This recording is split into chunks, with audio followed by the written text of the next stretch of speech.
share some insight on the academic research which can support and improve the evidence-based practices currently stipulated in the Alabama Reading Initiative by adding funding and evaluation.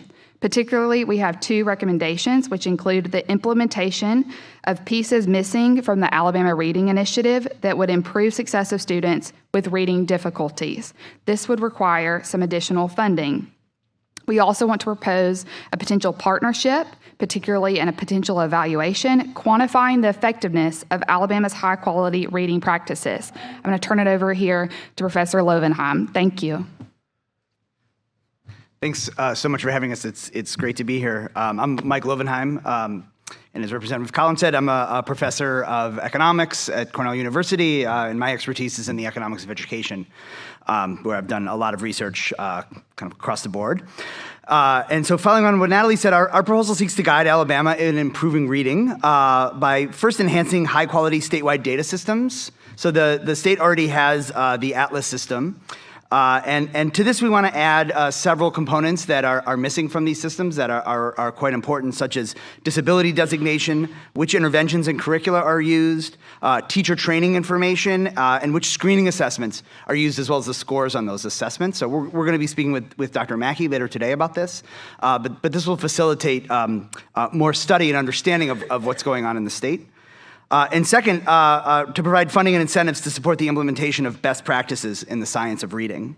So specifically, our recommendations focus on four components. The first is to expand the list of reading assessments schools can use to screen students for reading challenges such as dyslexia. We want to encourage schools to use screening assessments that diagnose both decoding and language comprehension difficulties. Similarly, number two, we want to expand the set of supplemental reading interventions to include those that have been shown to address both language comprehension and decoding challenges of students. Typically, the curricula being used focused on decoding at the exclusion of language comprehension. Third, we want to support schools in choosing high-quality Tier 1 reading curricula. And fourth, we want to work with the state to provide further investments in teacher training so that all K-3 reading teachers are trained in the science of reading and how to use reading assessments and in the supplemental, how to use supplemental reading curricula. We also want to work with the state to ensure that all schools have a trained reading coach in each school, in elementary school. So we're really excited to work with you all to implement these changes that are based on the best practices in the science of reading, and to use the statewide data systems to study the impacts on students resulting from these changes, as well as to evaluate the costs of these programs relative to the benefits. Thank you. Thank you so much. Thank you very much. Appreciate it. We'll now move into our agenda. The first bill up is Representative Faulkner. You can stay there if you like. Well, you may want to go down there. Is Department of Revenue here as well? Okay, yeah. Why don't you go down there? Let's go.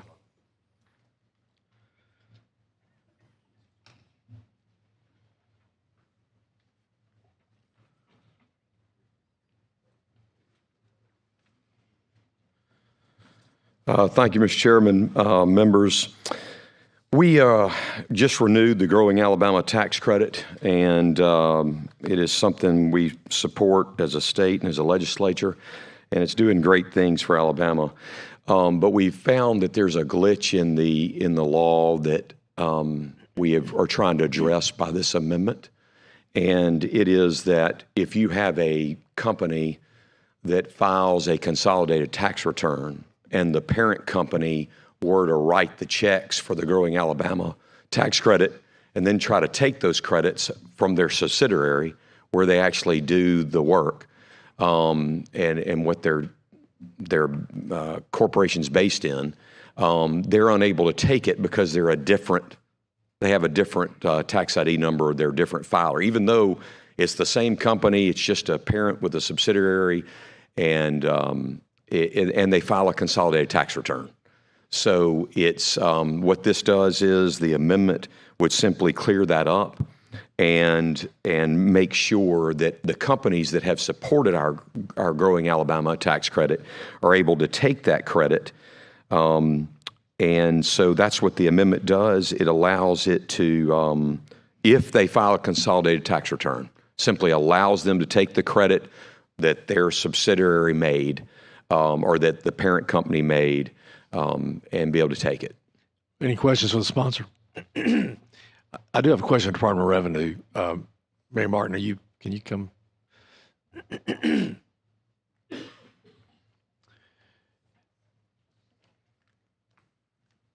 Yes, Chairman. I have so many numbers running around in my head, so I maybe just be confused. But Alabama does allow filing consolidated returns. Has that always been the case? Are there exceptions to that? Yeah, you can file an Alabama consolidated return. Okay. Seems like when we were doing the tax fix several years ago, that was an issue about consolidated returns and the ability to take deductions and things. So this probably is that similar issue, or Yeah, I mean, right now, under the transferability provisions as it's written in the law, there's no discretion. The person who reserves the credit, pays for the credit, it must stay with them.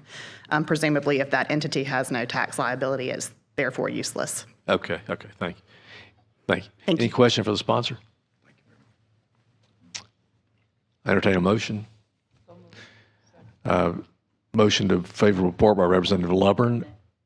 Oh, and there's an amendment. You have an amendment? Yes. Well, this is the, yes. I apologize. We have to add this amendment to the bill. Yes, sir. So apologize for that. If we could have if I could make the motion to put the amendment. Yeah, a motion for adoption amendment by Representative Lubbern, second by Representative Drummond. All in favor, say aye. All opposed? Now to entertain a motion on the bill as amended. Representative Collins moves. Second, Representative Keel. All in favor, say aye. All opposed? Bill's given a favorable report. Thank you. Thank you, Mr. Chairman. Thank you, members. Let's skip ahead to Senator Livingston. Are you here? SB 90.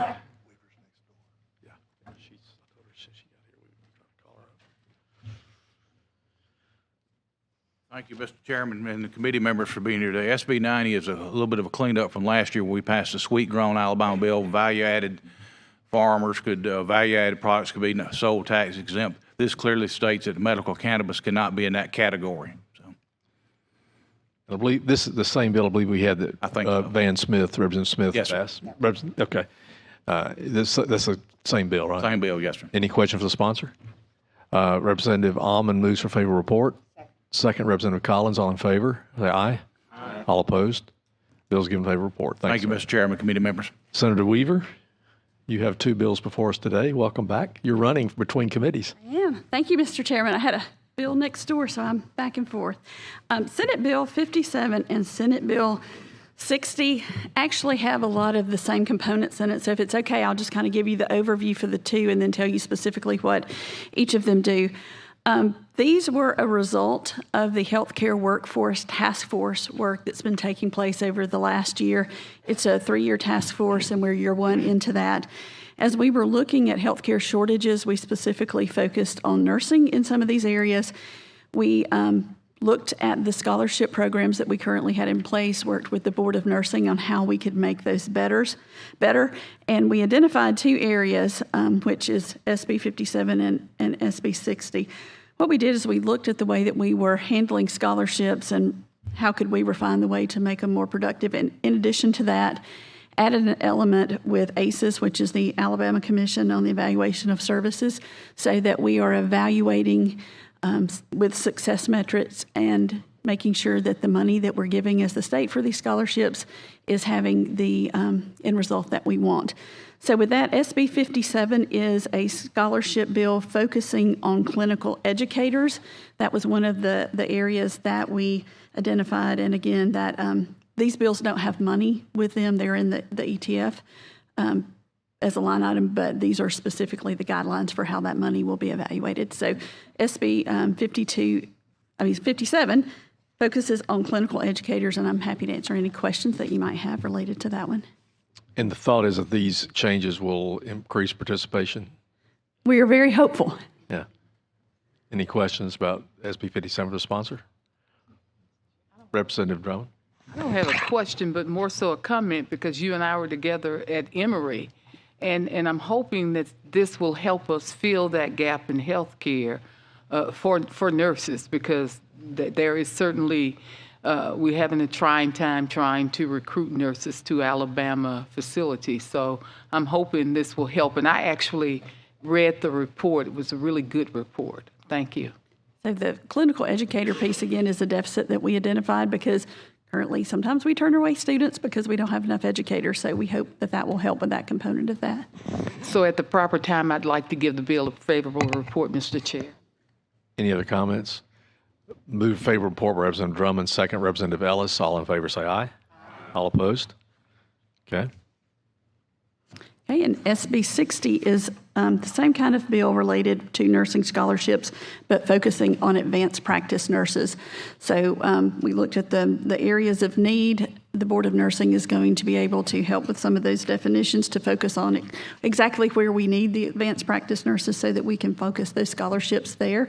And there was some issue with the current way that the scholarship was done, so we wrote the way that the default is they're better able to manage it based on the way that we've done it now. And then also we have the ACES component in this bill. Happy to answer any questions. Move favorable report by Representative Collins, second by Representative Lovern. All in favor say aye. All opposed? Thank Let's you, give Mr. them favorable Chairman and report. Senator Committee. Weaver, I want to make a comment, though, that we were at a conference, I guess it was last summer, and there was some presentations about what other states were doing about different things. And one of our neighboring states went up and was bragging about their attracting nursing graduates from Alabama into their state and the things they were doing. And you were sitting there and you kind of perked up and took some notes and said, I'm going to follow up on that. And so I think you're actually, by the bills that I've seen, the work you've done this session, I think you're in that game. Well, we're still on it. Again, we're starting year 2. We have a lot of great ideas that we're going to start brainstorming on as soon as we get out of session, and hopefully we'll be bringing back more good bills related to healthcare workforce next year for you. Thank you. Appreciate Thank it. Next up is HB 430. That's me. So I'm going to just sit here and present if that's okay. This has to do with some modifications to the Literacy Task Force. What it would do, provide for further recommendations of the reading program content and vetting of assessments, increase the membership from 20 to 25 of the task force, provide reimbursement term of appointment for members, provides for the Director of Alabama Reading Initiative to chair the task force and election of vice chair by membership. Now, I want to have a good, robust discussion on this, and I want to kind of set the stage. I know several members of the committee have been involved in discussions with the task force over the past several months.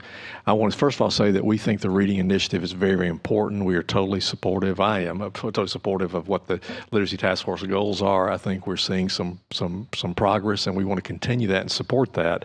But I have some concerns that I think that I want to mention why I propose this bill. And then again, I want to have a robust discussion because I think we need to get to the right result.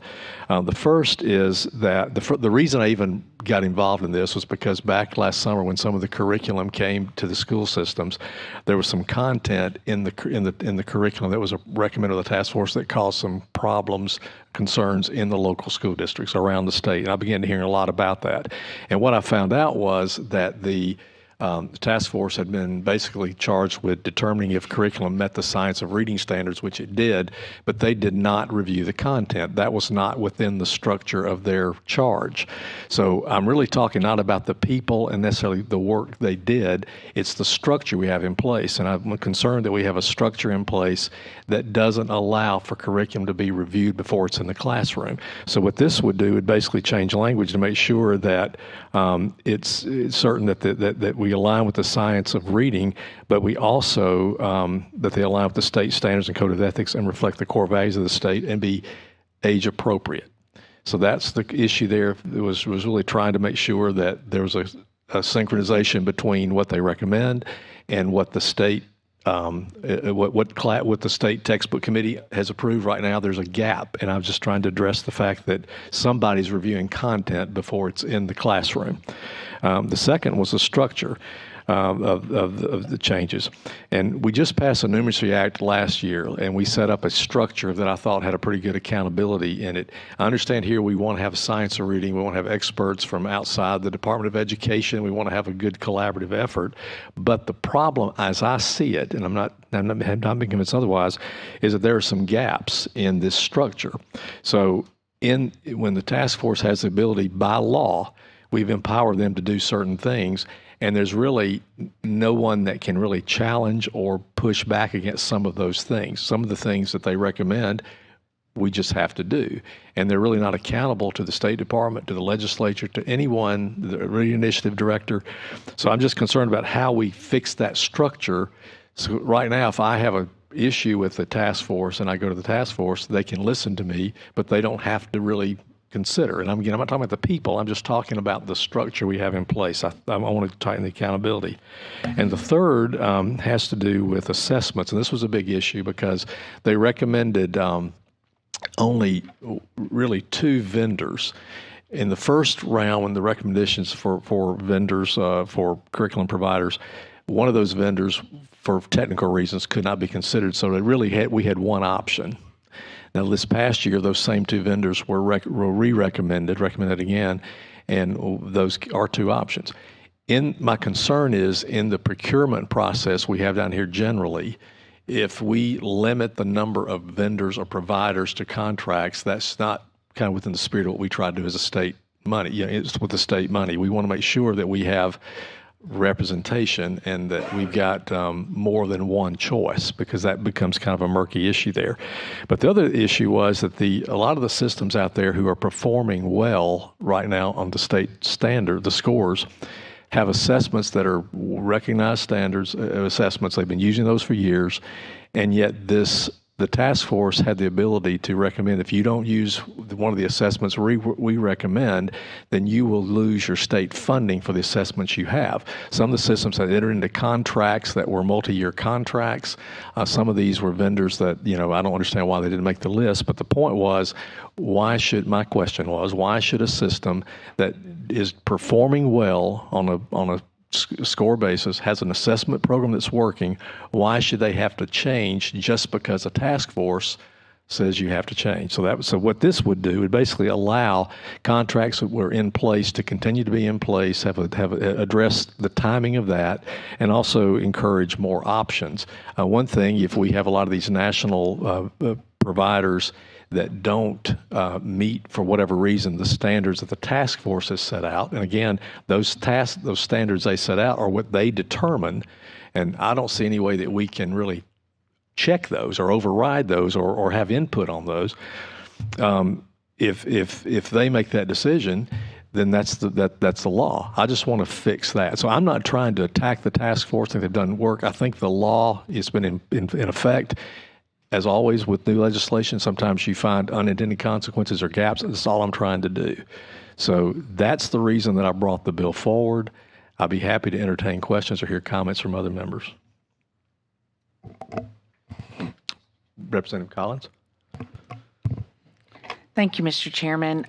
We have been working on this since before session started, and I know the task force has made some recommendations about some waivers and things like that, and expanding the timeline so that all of the vendors have an opportunity to make sure that they meet that. I guess I'm going to go backwards a little bit on your list just to say what the rubrics that they choose to follow for the different, whether it's assessment, curricular, or whatever, it's based on the law. And it's the law that's one of the strongest in the nation. And they are what I considered when we were writing the law, quality control, because they are all experts in the science of reading. That's what it says. May I interrupt you just one second? I'm sorry. Because what I want to say, I want to hear that, but that part of my frustration is I only understand they are following the law. Mm-hmm. I'm saying I'm not looking at them. I'm looking at the law. I think the law is what I'm trying to address. So I understand they are following the law. I'm not being critical at that point. I'm questioning. But those are the standards of the rubrics. And if we want to weaken the law, we can change some pieces of that. But on the bottom of page 2, it talks about all of the board members have to have 3 years of experience in science-based reading instruction. And that's a kindergarten through 3rd grade process. And so I have concerns about adding 7th through 12th grade. I can't imagine those being able to fulfill the requirement of the bottom of page 2, which is the key. It's their experience. I know several of us met with the task force a few weeks ago, and I bet that y'all saw the same thing I did. they work in unison. They all understand so well what they're doing. Their heads nod or shake in unison at all times since the first meeting to now. And that expertise is what I don't want to lose, and that's what I have fear on a lot of this.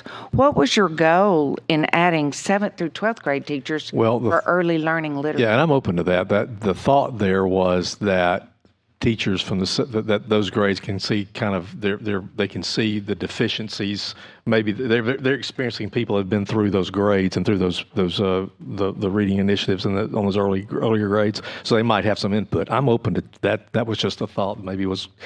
I just also felt like that the having each school board representative, superintendent representative, and principal representative, they add a lot of value to the whole school picture for that task force. They have that early learning experience. They're required to have that, but they have come along, and then now they have a bigger school picture, and I think that adds value. So I had concerns about that change as well. I agreed with you completely and I think that we discovered that in our very first meeting with the task force, is that there is a gap that we didn't realize, that no one's looking at content. And I agree with that. But to me, that process is to be done by the textbook committee. And that was one of the recommendations of the task force, is that they would work with the textbook committee, and maybe the textbook committee, who is, I think you're asking them on line 131 to provide validity with regard to the state summative assessment. Well, that's aligning to our standards, which is very important, and that is the goal of that textbook committee. But aligning to the science of reading is the goal of the task force. And I want to make sure that we keep, I don't know, I've been on several different things in back home. I like to make sure when I serve on commissions or task force or boards that we all stay in our lane. And to me, the lane of the literacy task force is to make sure we have the highest quality, whether it's curricula, assessments, screeners, and those are the experts that know what that high quality looks like. And so I hope you'll keep that in mind. Thank you. I do want to make a comment regarding recommendations. We received recommendations from the task force yesterday. So, Representative Wood. I just wanted to make a comment about the bill that I thoroughly agree with.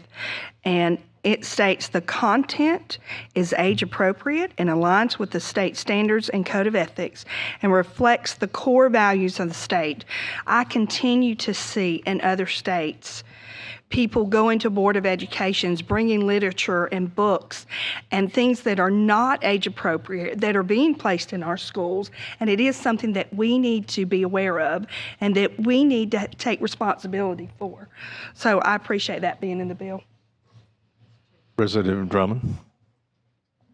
I read the bill and I'm interested because I went through it and just mark. I mark words and peg things. And I'm glad that Representative Woods brought this up because I put it on here. Who defines what our core values are? Who defines what our core values are? And who is vetting the assessment? Because you and I have talked about this before. And I am concerned because I was a big supporter of the Literacy Act, and I still am. And the moment I got word of the great things and seeing test scores rise, I was so happy. And I see this as another opportunity, not all of your changes, because I think everything can be changed and made better. But when I looked at the bill, there were things in there that I thought were somewhat subjective to whoever this person is who will do the vetting, who will set our core values, and who will provide predictive validity. These are all peg words that we're pointing to a problem, and I understand because I know where your heart is.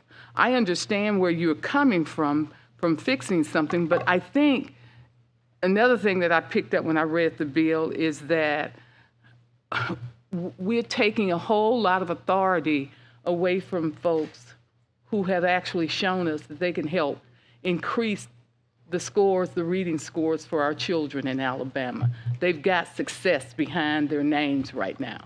And I just see efforts in this bill that is going to minimize that. And as Representative Collins said, I saw people that are being placed on there that I'm not so sure are experts in those categories. And let me tell you my last one. The last one that I wrote down was the appointment process. Who's going to be, I mean, I know you got in the bill, but who's going to be doing all that? Will the governor have to go to that individual and say, I want Danny Garrett to be appointed to the Literacy Task Force? All of those are things that I had problems with, quite frankly. I can just respond on the appointment issue. Really, the appointment process didn't change. The number of members changed, and who maybe was automatically on there. But right now, you have that same issue. The second thing is that we had. Again, I'm not criticizing the work of the task force. It's the structure. Right now, they don't answer to anybody. There's no one that can really oversee what they do. And if there are problems, there's no way that we can really address those effectively. We previously, before, you can back long ago, Representative Collins can tell this, a long time ago, we had pretty good reading scores and we changed some things and they dropped. We need to move them up. I'm a huge supporter of the task force. I'm just concerned about the structure and the accountability.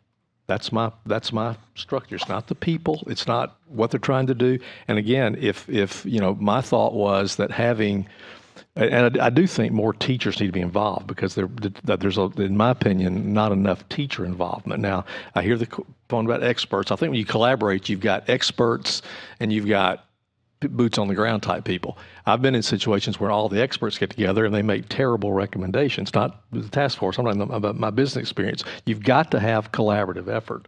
So what I wanted to do is involve more teachers. Now, my thought on the 7th through 12th was that those are teachers that are now seeing the effectiveness of what we're doing in those earlier grades. Maybe they have some input. If that's a bad idea, I'm fine with changing that. That was just a thought to try to address what I thought would be a good input. Who defines our core values? You didn't answer that one. I don't know who defines your core values or my core values, but I know who defines mine. Well, Representative Keel.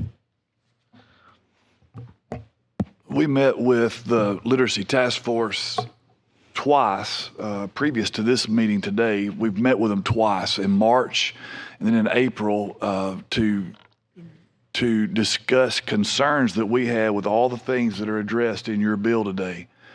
And the first meeting was really an informational meeting just to express concerns and to ask for feedback. And we got none that I'm aware of. And then we met again with the full Literacy Task Force in April, the middle of April, which is now 3 weeks ago. And I heard nothing back until yesterday. I got an email that made some recommendations when this bill was for sure going to be on committee, when that was public. And so, first of all, I don't think this bill does anything to weaken the Literacy Act. I think we all agree the Literacy Act is working great. I think it does a good job moving the needle. The issue here is that we have the issues that we're talking about here with content, but also we have school systems, the best school systems in the state who are excelling in teaching our kids how to read, that are using assessments that are not allowed under the current decision by the Literacy Task Force. One of those school systems is here. Chad Holden's here. I see him on the road there from El Shoal City Schools. Great school system. They use an assessment that is not approved. They are an outstanding school system. If you look at the school systems on the list that are the highest performing school systems, they're using one of two assessments that are not on the list. And so the lack of ability for the school systems to continue using those assessments, to me, shows disregard for their expertise because they're proving it on the test scores. As far as staying in my lane is to represent the people that I came down here to represent, and that's the 47,000 people in District 18. We have great schools there. I'm not an education expert, but I do listen to those that are. And I do think there are some areas that we can tweak with the law, not with the task force themselves, but with the law to allow them to perform better. And I think that's what the bill does here. I think that's the intent of the bill. And so I appreciate you bringing it because I believe it's necessary to make the task force operate in a more efficient and effective manner for our state. Thank you. One comment I want to make about the assessments. If you're in a system that is using an assessment that is not one of the recommended by the task force, you can continue to use it. You just don't get state funding for that. And that forces the systems that can't afford that need that state funding to change. And that can be a chaotic change for many systems. Representative Stubbs? Yeah, I appreciate the opportunity. I, too, attended several meetings with the Literacy Task Force, and I appreciate their efforts. As a former educator, I've had the opportunity in my local school to serve on various committees and opportunities to evaluate things and then make recommendations. I would say, as a new member of the legislature, one overarching concern that I have with task force in general is their ability to make actual law that is implemented or mandated to other entities. I view task force as an entity that would make recommendations to those who are ultimately held accountable for the decisions that are being made and the money that is being spent. And a couple of comments I'll have about our meetings. One, when discussing the content and the age appropriateness of the content, when asked, what or who evaluates this content, the response was the local teachers. And that obviously is very concerning, and this addresses that issue because ultimately we will be the ones that get the phone calls about the content in the classroom, yet in its current form, there's no accountability to us with regards to that. So this bill certainly addresses that. The second, we've talked a lot about, and we even heard earlier about Alabama's tremendous progress in reading nationwide and all of the numbers that are being pointed to as showing our progress. And I would just highlight that the assessments that are being used to show those scores are many of the assessments that are not allowed in the current form of the Literacy Task Force. So the assessments that are showing the progress that we are highlighting are assessments that are not approved by the Literacy Task Force. So we need to make sure that if we're going to highlight assessment numbers and progress, we need to differentiate between assessments that are approved through the Literacy Task Force and ones that are not. And then the last thing I'll mention is regards to finances, and I think that this is something that is very concerning to the people I represent. Our school system is entering the second year of a 3-year contract that totals $700,000 for the assessments that they currently use. And in its current form, they would be required for the final 2 years of that contract to use local funds. And as we all know, and we're on this Education Budget Committee to discuss funding schools, and that would be a tremendous impact on not only my local school system, but many across the state. This particular bill allows for basically freezing the Literacy Task Force assessment recommendations to the 2 that exist, and they can add for the next 5 years, but they can't remove anything from the 2021-2022 approved list that was approved by the state superintendent. So I think that 5-year window is adequate time for any contracts to be fulfilled, so there is no money issue there. But if all of the things that we're hearing from experts that are here today and others about the science of reading, and the science of reading is the future of teaching children how to read, if that is something that is sweeping across the nation and is the future of how we teach children, then my hope is that in that 5-year window, we'll have 10 different vendors that are capable of meeting the standards set by the Literacy Task Force in the rubric that is in the law.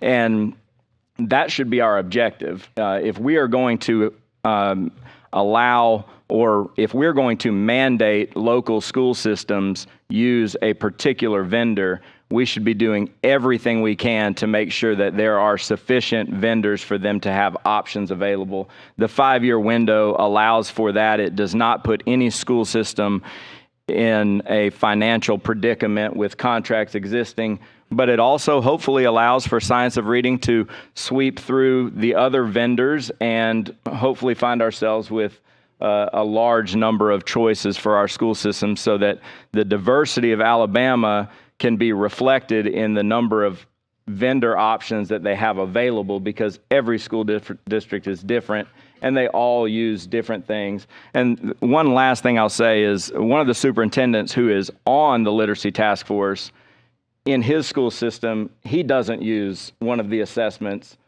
that is approved. He made the decision that the assessment that he has been using for years is what they want, and they're having to make a financial sacrifice to continue to use what they were using. So that, to me, is a reflection of the need for this to be expanded and for this 5-year period to be to move forward with this 5-year period to allow for some changes. Thank you, Representative Baker. Thanks so much, Mr. Chairman. I need to hurry on to a Senate committee that I've got a bill upcoming, so thank you for allowing me to go. Mr. Chairman, I much appreciate your passion for education, and you brought to light, I think, something that many of us were unaware, particularly in regards to the absence of content being reviewed. That was something I think that I was under the impression that that maybe was a part of the mission and charge in regards to the scope of work of the Literacy Task Force. Come to find out that they're looking at the standards, how it aligns with the standards, and absent of any content. But then furthermore, then became quite, I guess, concerned to find out the textbook then committee, that these as well, they're not looking at content. They're looking only at standards as well. So I think it's already been alluded to, so it's not really until it gets to the local level that there might be some observation in regards to content. I applaud maybe the effort that we have maybe towards recognizing that we need to have screening of content somewhere at some of the maybe upper levels before it reaches the locals. How that might be achieved, I'm not sure. It could possibly be through the textbook committee and a subcommittee thereof. That's their focus. But whatever that might, I think we need to look at that. There needs to maybe be a layer of looking at content. I do think that there is, maybe to Representative Drummond's point, so if it is a textbook committee that's doing this, or whether it's the Literacy Task Force that are looking at content, since that is a part of what's in the law or in the proposed bill here, from the age appropriateness, I think that is very reasonable. The core values, it's like, well, okay, what if I'm a member of the Literacy Task Force? What guideline do I use for looking at a core value as I'm looking at content, if that's the charge we give them? And so I think that makes it very difficult for the members of that task force in regard, unless they're given guidelines as to exactly what those core values would be. And so if that makes sense. So I think that we want to be, I don't want to be talking out of both sides of my mouth in terms of the content. I think it is something that's very appropriate for us to deal with. I'm not sure exactly the solution for us going forward in regards to that. I'd love to have further conversation on that. I'll try to speed up on some things. The multi-year contracts, I do think that is something that's very important moving forward. So whether it be the waiver that was suggested, I think, is maybe a late recommendation from the Literacy Task Force yesterday, or whether it be what you have here. I do have concerns that the 2021-22, that is the old list that does not all of that aligns necessarily with the science of reading and such. So it would need to be that we maybe need to look at that to have a updated list somewhat in regards to that, in regards to the first list that sort of came out. And there's a little bit of history in regards to some of that, in regards to some of the growth with the Literacy Task Force, with the things that were available, and maybe keeping things on the list in the early going that maybe did not quite meet what they were, the expectations there. Something I've already spoken with you about, the composition of the LTF. I'm a little concerned about the terms, the 2-year terms. I wonder about the continuity in regards to that of the members that might be serving. To me, it seems like a little short, that they're just sort of getting their feet wet as they then begin to move into understanding the scope of their work as a member of that group. So just a slight concern there with that in regards to the terms. The entities has already been referenced that have been removed from that.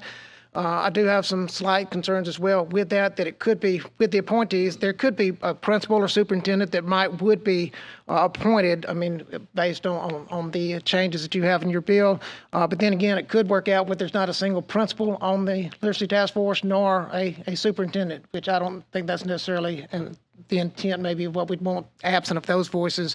So I think we need to consider looking at the composition of some of the entities that have been removed, possibly being added back. It's already been referenced about the 7 through 12.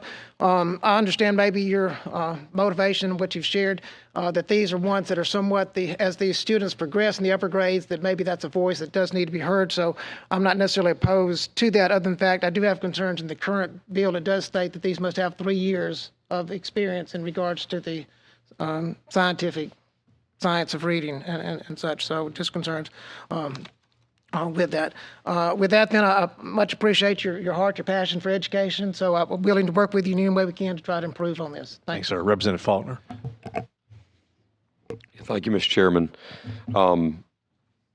Chairman, I remember being at a meeting with you and our superintendents in our area, and they were expressing some concern to me at that time, it's before session, about, and I don't know if it was this for sure, but it may have been, but I've heard you and Representative Keel reference that the best school systems in the state are using, I guess it's assessments that are, that they want to be able to keep using, and they're performing well. So I'm very sensitive to those remarks and that point, because I do think the systems I have the honor to represent are doing things well.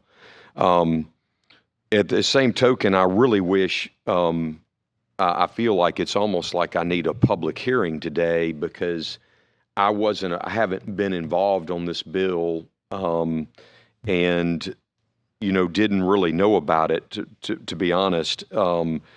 And I was with Representative Collins when we went to the governor's office years ago and told her we needed something bold to change literacy in Alabama.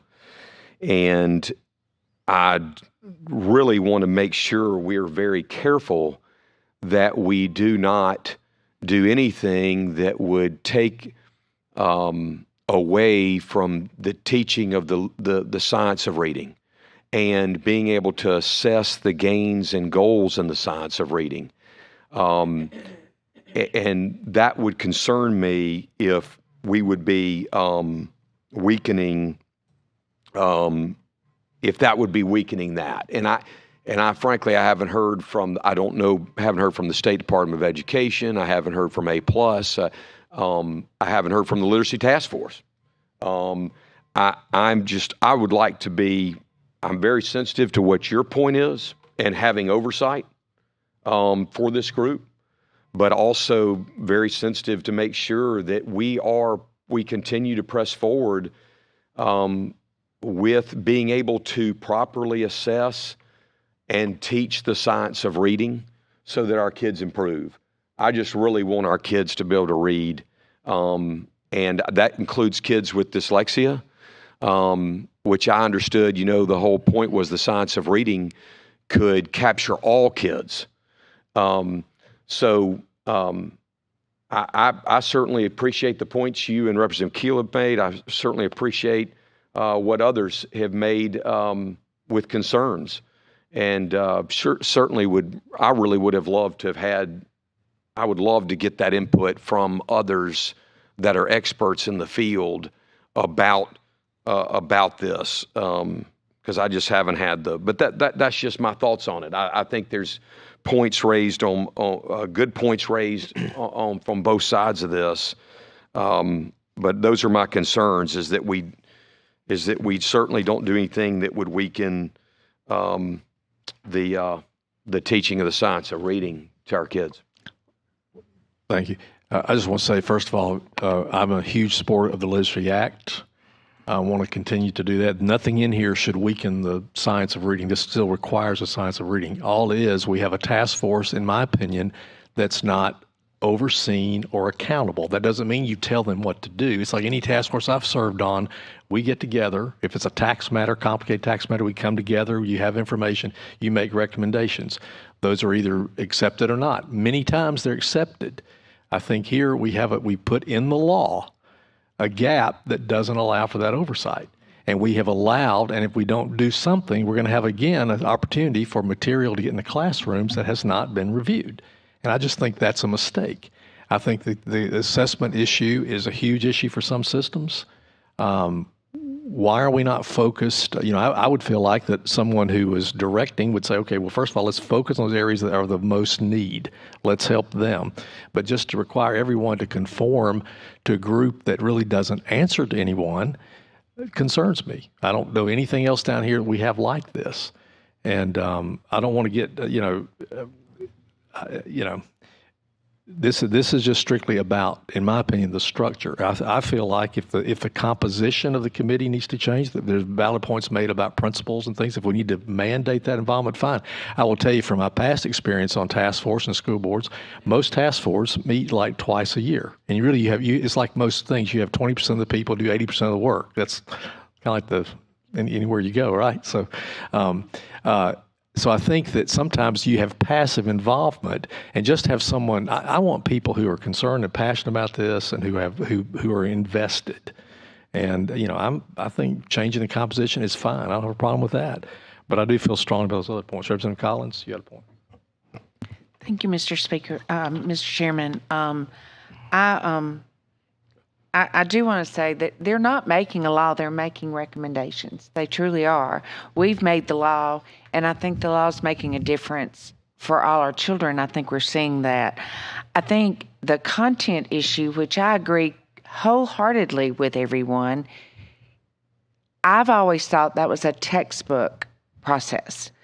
What we found out is our textbook process is only looking at the standards, which is what some of our assessments are aligned to. And I understand schools wanting to keep an assessment that's aligned to the standards that we're looking at. But all of those for their early childhood are using a different thing as well. And so I just want to make sure that we're not lowering a bar, because this is what this seems like to me, but we're keeping our bar high. And maybe we look at some of those recommendations. I'm not sure the task force, I didn't know what we were actually looking for until I saw your bill. I don't think they did either. And so I think some of that communication was good.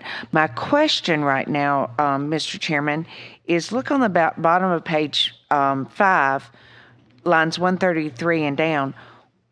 What is your goal of taking out these assessment systems, considering all the time required, level of integration, timeline of reporting? I thought those were things you were wanting, and they're all taken out. Why is that? I think they're addressed elsewhere. If you want to add them back in, add them back in. It's addressed, I think, captured in the other language, consolidating some language. But well, I would just end by saying I agree with Representative Faulkner. I would love to have another week in a public hearing. Well, the problem, I don't want to be short on that point, but we've been trying to get a discussion with these people since March, and they have refused to come to the table, refused to offer recommendations, refused to address the concerns, and they've had ample opportunity. They requested a public hearing today, and we know what happens at a public hearing. We have a public hearing, we delay another week. I'm not interested. I'm interested in addressing a solution. I hope they're at the table. I'm glad they're at the table, but we need to address the issue, in my opinion. The committee may feel otherwise, and that's fine. There's no personal. We all have opinions, and that's fine. I feel strongly, obviously, about this, but every committee member is free to vote if we vote, if we get a motion, how you want to vote. No hard feelings. But I don't feel like, I'm not interested in running the clock out. And I don't feel like, your comment that you didn't know what we were looking for till you read the bill. I've asked for input in March. I asked it for again in April. I've not had one phone call from anyone on the task force or anyone representing the task force asking me to clarify. What do you mean? How can we help? It's basically been, we feel like, they always got the same answer, we are following the law. I agree. I want to address the law. That's all I'm trying to do. Representative Almond, did you have your hand up? May I ask one Sure. question about that? I guess it's just one comment about not having that. They did come to your meeting. They came. They're almost all teachers, and they met that first meeting on Zoom. Several of them, because they weren't able to get there, they were in the classroom that day. We came to their meeting, and they tried to address what the concerns were. I think that I don't think they're intentionally not responding, and that's what I wanted you to hear. I think they've been trying to respond when they answer the question as they hear it. It's just like we're not been on the same We path. asked specifically for recommendations, which we received yesterday. And I That's hope the we'll first- that's- consider those recommendations. Thank you. Did you have a comment, Representative Almond? Everybody's made excellent points, I think, on all sorts of different issues. I feel like Representative Faulkner, I feel like an outsider looking in on this issue. I'm uneducated about it, and it's just not something I've been involved in. I'm still new, and I don't have the background in all of this like some people here do. So I just want to reiterate, and I hear what you're saying, you don't want to kick the can down the road. I don't either. I think I would benefit from a public hearing as well, just to be able to flesh out some of this, or just, some people getting in a room who know what they're talking about. I would encourage each member to get with someone with the task force and get with somebody with the State Department or other people and do your research.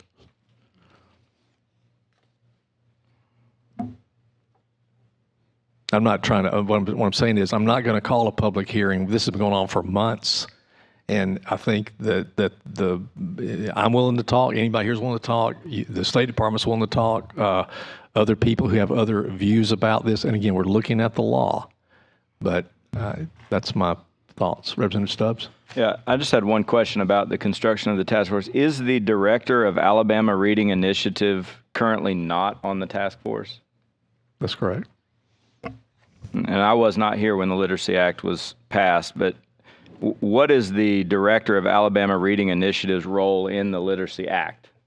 Well, and I'm going to let Representative Collins respond. She's more expert there. But my thought here was that we had the Numeracy Act, which we put the director of math, over that and had their involvement here. I wanted to do the same thing here. Representative Collins. And I guess that's my question is if we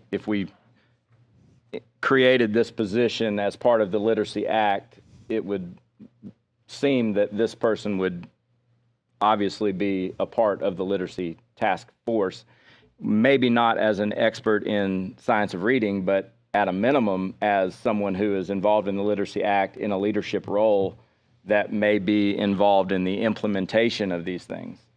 And that's how it's set up, is that the task force itself is full of people that have the 3 years of experience. They're in there. They're at different levels with that experience. And then the director of ARI has been at all of the task force meetings from the very beginning. They've participated in that. But their charge is then to implement the quality control that task force sets up. So they're not a member of the... No. And that's one of the strengths of the bill, was that you have outside people with expertise. So would we that are say making recommendations. is the Literacy Task Force accountable to the director of the Alabama Reading Initiative, or accountable to the superintendent of schools, or accountable to us, or I would say where would that hierarchy be? I would say that, they are always accountable to us because we're the ones that do the law. I think that they make their recommendations and all to the superintendent, and they work with the department. They get the RFPs for all of the different things, screener, assessment, curricula, through the department process. They work with the department in everything that they do. They just are knowledgeable of what they're talking about, and to me, that's the strength of the Literacy Act. And I certainly can see that. I do have one other follow-up question then. So, and I think maybe I'm understanding it incorrectly. The difference between a recommendation and a decision that is made that is implemented. So does the superintendent of schools, if the literacy task force makes a recommendation on an assessment or a vendor, does the superintendent of schools have the authority to say no or change that list, or that, because that to me is accountability, is a recommendation and then we evaluate and then we say we accept your recommendations or we're modifying your recommendations? Or are they just saying those are the recommendations, so therefore that's the final decision? There were additional programs like this bill references that were included before that don't follow the letter of the law. And they were trying to make sure that all of our children have the opportunity to have assessments, curricula, and everything that follow. Trying to lengthen that process to allow all vendors, because I agree very much. I hope eventually we have lots of vendors that are following the strong part of the law that is included in that. But that is all they looked at, was that what follows the law, and they were trying to specifically say to the vendors, here are the items that we're looking for, here's what the rubric looks like. And so and I agree. I hope that the vendors, I mean, obviously anyone who's in business, if their customer needs something, they should be willing to modify and change to do that. But so just to clarify, the superintendent cannot tell the literacy task force to change their list. Their list is not acceptable. So their list is not a recommendation. Their list is a mandate, their approved list. Well, their list is what meets the law, Right. which is the science So of reading. our law does not have that No, accountability. if we don't want to follow the science of reading and do that, we can change I think the law. science of reading and the law are different. I mean, the science of reading, nobody's disputing the science of reading. I think, again, we're talking about structure, and I'm just trying to understand that we as a legislature created a task force that has the ability to tell school systems whether they can or can't use state funds on something. Okay.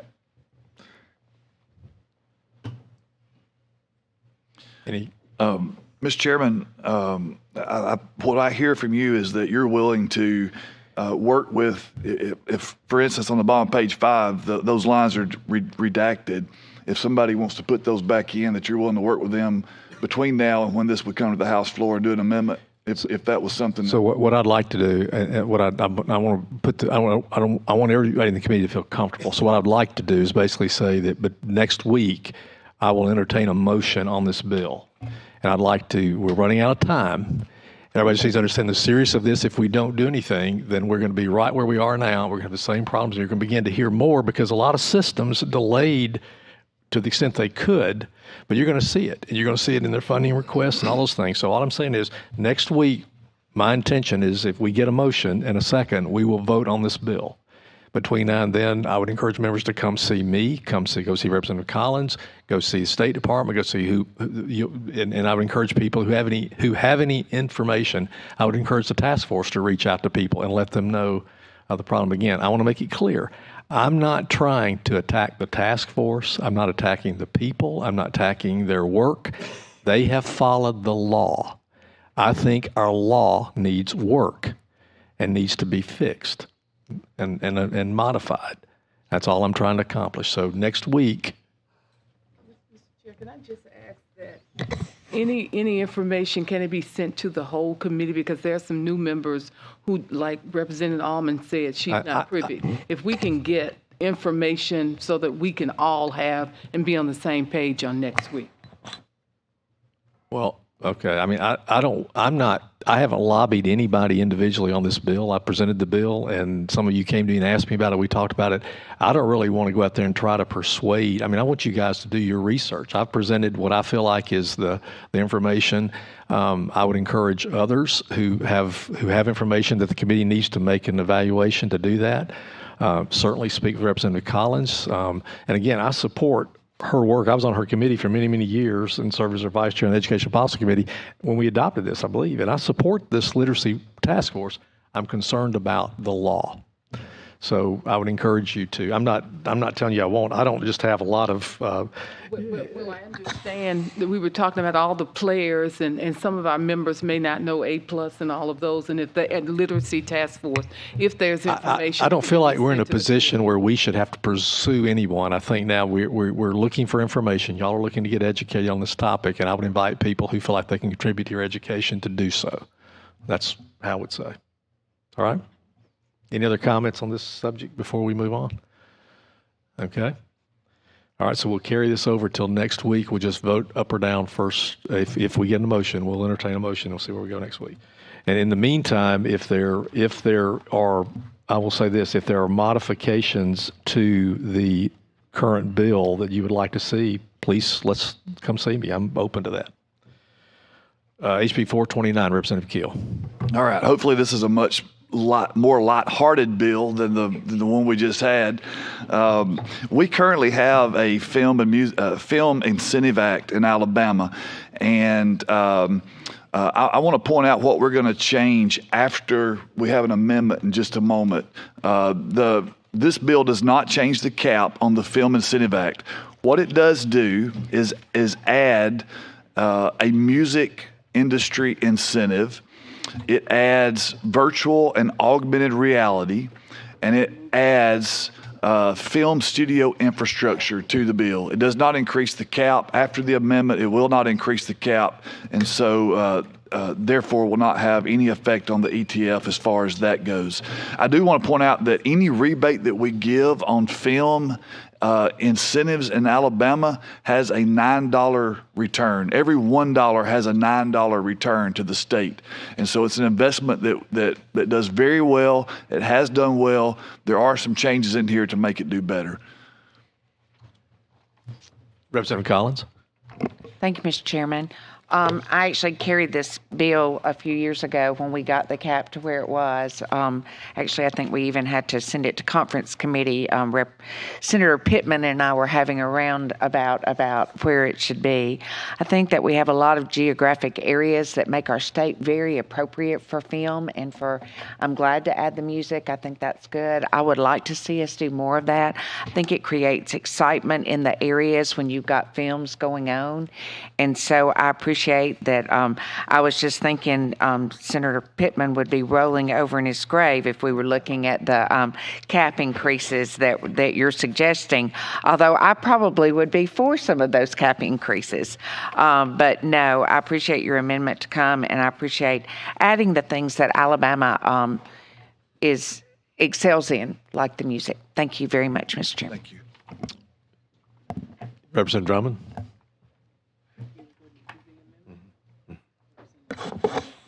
Oh, Representative Faulkner, you have a question? Yeah, Representative Keel, I had been approached about this and people talking about how many movies now that really Hollywood's gone and that all the movies are being made all over the country and that we needed to increase the cap. And so help me out here because I'm in favor of your bill 100%. But the summary sheet was saying increases the rebate cap from $20 million per production to $65 million, $110 over the course of those years. So we're fixing to remove that language with the amendment, and the reason is we've had so many requests for with the Grow Alabama and all the things we've passed so far, all the things that are still on the table to deal with. We've had so many requests for tax credits and tax incentives. The thought was make the needed changes within the current program, keep the cap the same this time, and then revisit that at a later date. Okay. All right. Well, I support your bill, and I'd probably say, we've got to be responsible and reasonable, but I probably would support an increase in the cap because I think the whole industry has changed, and we have a chance to really help our state. Sure. Thank you. Representative Drummond. Mr. Chair, I've got an amendment. Does everybody have the amendment? Yes, ma'am. Replace lines 26 through 29 on page 1 with the following. Incentive Act of 2023 and to allow for the inclusion of music and virtual reality as qualified production company. Replace lines 102 through 110 on page 4 with the following. 5, office, the Alabama Film Office. 6, payroll, all salary, wages, and others. Replace line 116 on page 5 with the following: production expenditures. Replace lines 145 on page 6 with the following: production headquarters. Replace line 148 on page 6 with the following: qualified productions. Replace line 181 on page 7 with the following: qualified production company. Replace line 187 on page 7 with the following: qualified production facility, a complex of. Replace line 208 on page 8 with the following: resident of Alabama, a natural person, and. Replace line 215 on page 8 with the following: state certified production, a qualified. Replace lines 229 through 230 on page 9 with the following: $500,000, but no rebate shall be available for. Replace lines 231 through 243 on page 9 with the following: $1 million, $20 million. The office shall adopt rules that prioritize rebates for qualified production created, in whole or in part, at a qualified production facility. The applicable qualified production facility shall be required to make a certification that it is the production headquarters for the applicable qualified production, and may impose a cap on the rebate available on such qualified production that is less than the cap provided in Section 841 7A43. Delete lines 313 on page 12 through 401 on page 15 in their entirety. That is the amendment, Mr. Chair. You have the amendment. Is there a second? Second. Representative Baker seconds. Any discussion? Questions? All in favor, say aye. Aye. All opposed, no. Amendments passed. So now we'll entertain a motion on the bill as amended. Moved by Representative Baker, second Representative Collins. All in favor, say aye. Aye. All opposed? Bill's given a favorable report. Thank you. Oh, Dr. Mackey, can we defer you? Well, I think we're running late. We'll defer. We're going to have a presentation from Dr. Mackey, but I think we've had one from you already. We were going to give you an opportunity, but I'm sure people will be talking to you anyway over the next week. So thank you very much. Appreciate everybody being here today, and we look forward to seeing you again next week. Thank you. Okay. So what?